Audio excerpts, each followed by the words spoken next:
রাত বা শুনলাম, আমল নিতে পারলাম না,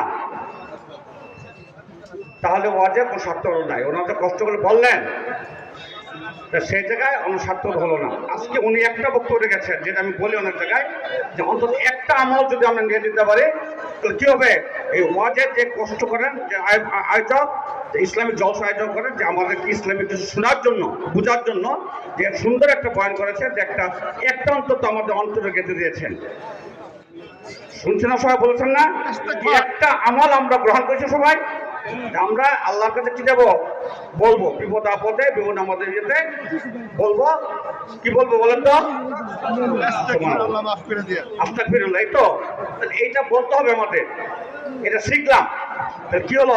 এই শিখার কারণে আমার প্রাথমিক জীবনে ইহকাল পরকালে আমাদের কাজে লাগবে না?